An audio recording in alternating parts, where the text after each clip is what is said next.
नमस्कार, स्वागत है आपका इंडिया डेली में। मैं हूं आपके साथ विवेक शांडिल्य। लोकसभा में वक्फ संशोधन बिल पर महाबहस जारी है। 8 घंटे की चर्चा के बाद आज बिल पर वोटिंग होनी है। सरकार के पास नंबर गेम है, लिहाजा बिल पास होने में कोई दिक्कत नहीं आएगी। जेडीयू और टीडीपी भी सरकार के साथ है। अल्पसंख्यक मामलों के मंत्री किरेन रिजिजू ने लोकसभा में वक्फ संशोधन बिल पेश किया। बिल के जरिए वक्फ बोर्ड की संपत्तियों को कानूनी दायरे में लाए जाने का प्रस्ताव है, जिसे लेकर विपक्ष हमलावर है। कांग्रेस, समाजवादी पार्टी और टीएमसी बिल को असंवैधानिक बता रही है। दूसरी तरफ केंद्रीय मंत्री रिजिजू ने कहा कि अगर संशोधन नहीं किया तो वक्फ पार्लियामेंट पर भी दावा ठोक देगा। उन्होंने कहा कि यूपीए सरकार ने 5 मार्च 2014 को 123 प्राइम प्रॉपर्टी को दिल्ली वक्फ बोर्ड को ट्रांसफर कर दी। ऐसा लोकसभा चुनाव से ठीक पहले अल्पसंख्यक वोटों के लिए, मुसलमानों के वोटों के लिए किया गया, लेकिन फिर भी चुनाव कांग्रेस हार गई। दूसरी तरफ समाजवादी पार्टी के अध्यक्ष अखिलेश यादव ने बिल का विरोध किया और कहा कि यह मुसलमानों से उनके घर दुकान छीनने की साजिश है। टीएमसी सांसद कल्याण बनर्जी ने लोकसभा में कहा कि वक्फ प्रॉपर्टी मुस्लिम समुदाय के लिए बैकबोन है, यह पूरी तरह धार्मिक संस्था है। सवाल यह है कि विपक्ष क्या सिर्फ तुष्टीकरण के लिए बिल का विरोध कर रहा है? क्या मुसलमानों के वोट बैंक के लिए बिल का अंधा विरोध किया जा रहा है? क्या वक्फ बोर्ड जमीनों पर कब्जा नहीं कर रहा है? क्या वक्फ बोर्ड पर संशोधन की जरूरत नहीं थी? आज इसी मुद्दे पर बड़ी बहस करेंगे, लेकिन पहले सुनिए केंद्रीय मंत्री किरेन रिजिजू ने बिल पर सदन में क्या कहा। वक्फ बोर्ड का जो काम है, ये बेसिकली वक्फ प्रॉपर्टी को जो संभालने वाले मुतावली और जो वक्फ प्रॉपर्टी को व्यवस्था करते हैं, उसको संचालित करने के लिए ये गवर्नेंस का, सुपरविजन का एक प्रावधान है। किसी भी तरीके से वक्फ बोर्ड वक्फ प्रॉपर्टी को मैनेज नहीं करता है। वक्फ बोर्ड वक्फ प्रॉपर्टी मैनेजमेंट में हस्तक्षेप नहीं करता है। आप साफ साफ सुन लीजिए, ये वक्फ बोर्ड का जो प्रावधान किसी मस्जिद, किसी मंदिर, किसी धार्मिक स्थल का व्यवस्था का कोई लेना देना नहीं है। ये सिंपली एक प्रॉपर्टी का मैनेजमेंट का विषय है। ये कोई मुसलमान अपना ज़कात देता है, फितरा देता है, उसको हम पूछने वाला कौन होते हैं? ये आपका धार्मिक भावना से जुड़े हुए चीज है, उसमें सरकार का कोई लेना देना नहीं है। लेकिन ये वक्फ प्रॉपर्टी का मामला है, लेकिन वक्फ प्रॉपर्टी का मैनेजमेंट करता है, मुतवल्लिज करता है। ये आपको इतना बेसिक ये फर्क जो है, अगर समझ में नहीं आते या जानबूझ करके आप नहीं समझना चाहते हैं, तो मेरे पास इसका कोई इलाज नहीं है। वहीं कांग्रेस सांसद गौरव गोगोई ने बिल को लेकर बीजेपी पर हमला बोला। उन्होंने कहा कि इनकी एक विशेष वर्ग की जमीन पर नजर है, कल दूसरे अल्पसंख्यकों की जमीन पर भी नजर जाएगी। आर्थिक और राजनीतिक न्याय, विचार अभिव्यक्ति, विश्वास, धर्म और उपासना की स्वतंत्रता, और साथ साथ में यह कहता है कि व्यक्ति की गरिमा और राष्ट्र की अखंडता सुनिश्चित करने वाली बंधुता। ये बिल आज इस संविधान के इस जो मूल जो ढांचा है उस पर आक्रमण है, और इनकी जो पूरा जो भाषण था वो हमारे संविधान के इस मौलिक अधिकार पर, हमारे संघीय ढांचे पर एक आक्रमण था। आज इस सरकार का इस बिल के द्वारा 4 इनके मूल उद्देश्य। पहला मूल उद्देश्य है कि संविधान को कमजोर करना, टू डाइल्यूट द कॉन्स्टिट्यूशन। इनका दूसरा उद्देश्य है भ्रम फैलाना, to defame the minority communities of India. इनका तीसरा उद्देश्य है to divide the Indian society. हमेशा हमारे बीच में एक लिटिगेशन चलता रहे, मसला और बढ़ता जाए, ये उनका उद्देश्य है। और चौथा इनका उद्देश्य डाइल्यूट, डिफेम, डिवाइड, और चौथा इनका उद्देश्य है to disenfranchise the minority communities.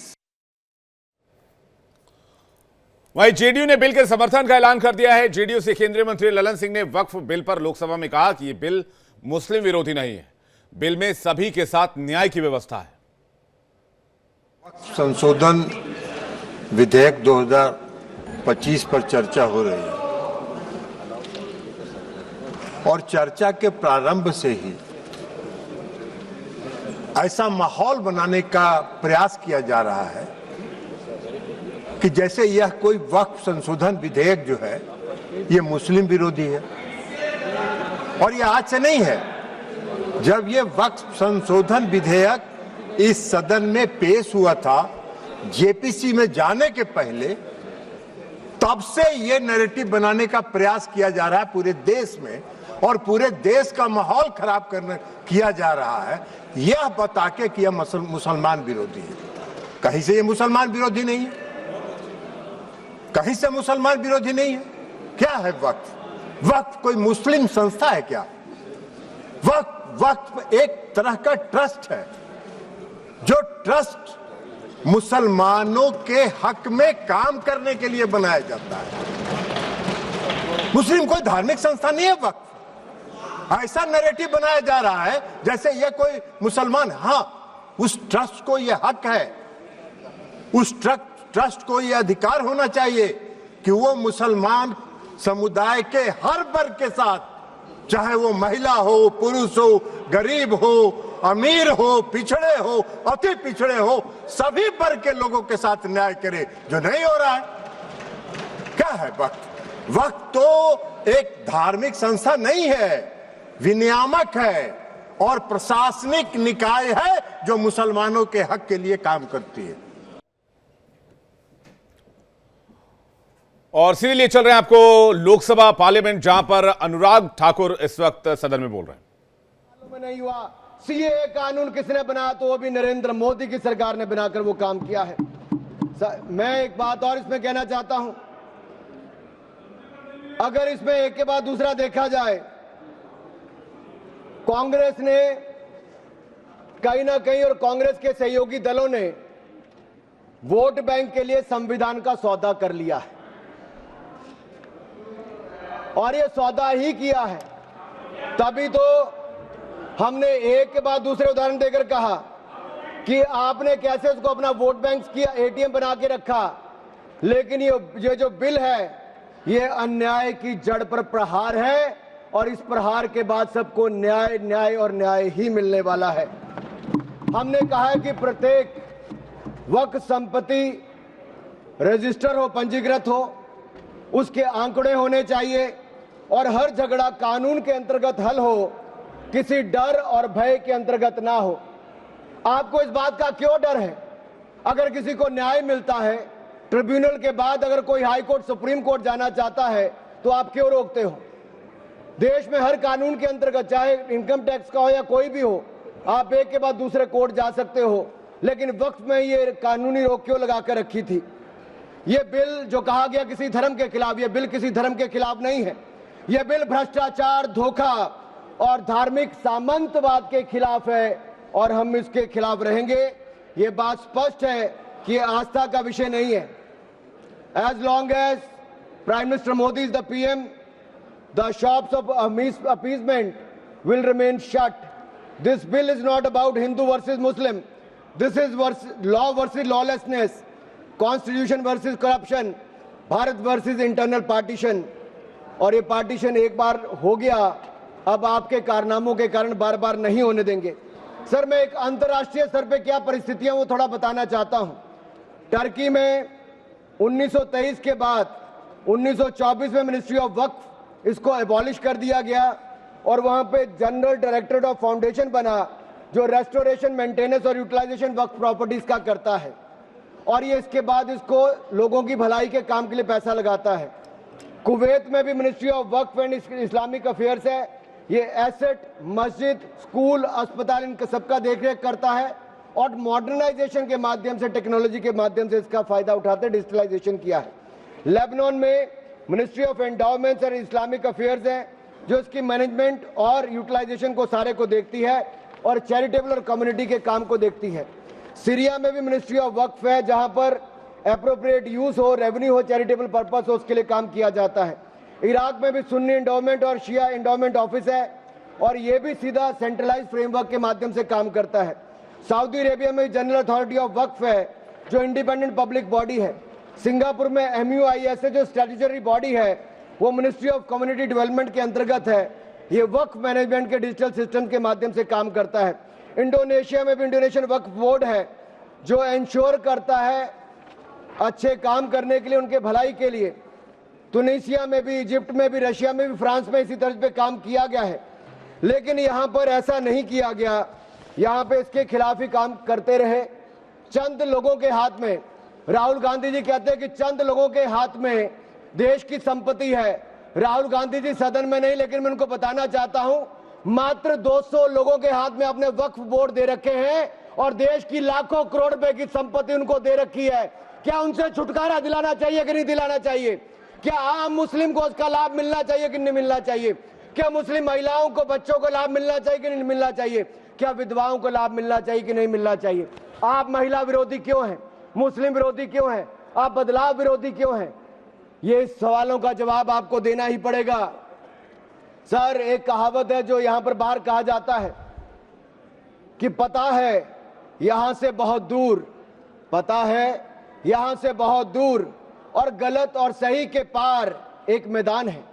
पता है यहां से बहुत दूर, गलत और सही के उस पार एक मैदान है। मैं वहां मिलूंगा तुझे और अगर वक्फ का बस चला तो वक्फ की संपत्ति बन जाएगा। यानी कि जिस पे भी नजर रखोगे वक्फ की संपत्ति बन जाएगा और उसमें से आपको इंसाफ मिल नहीं पाएगा, क्योंकि ऐसी हालत कर दी है। सर, अगर आप देखेंगे वक्फ की सच्चाई क्या है, भारत में ऐसा कौन सा कानून है जिसने आपका घर, आपका मंदिर, यहाँ के आपके पूरे गांव छीन लिए? भारत में कौन सा ऐसा कानून है जिसने आपका घर, आपके मंदिर, आपके पूरे गांव छीन लिए? ये ऐसा कौन सा कानून है जिसके खिलाफ आप कोर्ट भी नहीं जा सकते? ये कौन सा ऐसा कानून है जो संविधान से भी ऊपर है? इसका नाम वक्फ है, जो कांग्रेस के समय बना है। सर, इसने गुरुद्वारे हो, मंदिर हो, घर हो, गांव हो, सब पे कब्जा करने का काम किया है। एक तुगलकी भी फरमान है सेक्शन 40, इसमें दान देने वाला किसी भी धर्म का हो सकता है, लेकिन देखभाल करने वाला मुसलमान ही होना चाहिए। ये मंदिर में तो ऐसा नहीं है। सरकारें मंदिर का, ये कर्नाटक की सरकार है कांग्रेस की, 450 करोड़ रुपया साल का आप इकट्ठा करते हैं, कहां खर्च करते हैं? कौन जवाब देता है उसका? एक एक रुपए का हिसाब आपको देना चाहिए था। क्या किसी मस्जिद का पैसा आपने लिया? क्या किसी वक्फ बोर्ड का पैसा आपने लिया?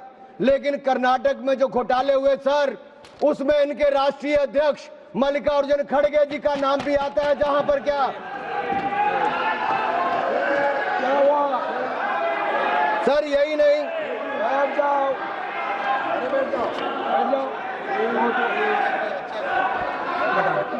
सर, मैं इसको माननीय नहीं सर, मैं सबूत के रूप में सर मैं लाया हूं सब कुछ। मैं बोल दिया सर, ऐसा गिवन द डिसीजन निर्णय दे दिया बस। प्लीज सर, नाम नहीं लेता सर, मैं नाम वापस ले लेता हूं सर। बड़ी मुश्किल से परिवार के बाहर सर, इसमें सर मैं टेबल कर देता हूं सर, मैं टेबल कर देता हूं सर। ये मैं टेबल कर देता हूं सर। सर, आपकी अनुमति हो तो मैं ऑथेंटिकेट करके टेबल कर देता हूं सर। जी, नाम वापस ले लिया, 1 मिनट वापस ले लिया। ठीक है, 1 मिनट आप सब बैठिए, आप सभी लोग बैठिए, आप सब लोग बैठिए। माननीय Venugopal ji please please sir, we are rule कौन सा रूल में बोल रहा है?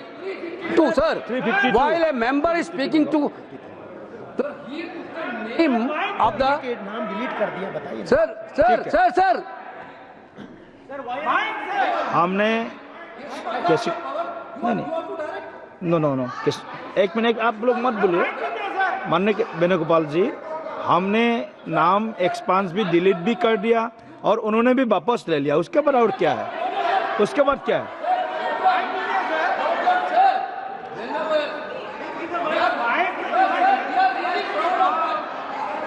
माइक दीजिए माइक नाम बुलाइए ना। एक मिनट वेणुगोपाल जी बोलिए, आप वेणुगोपाल जी बोलिए, please be sit there, all members please sit there.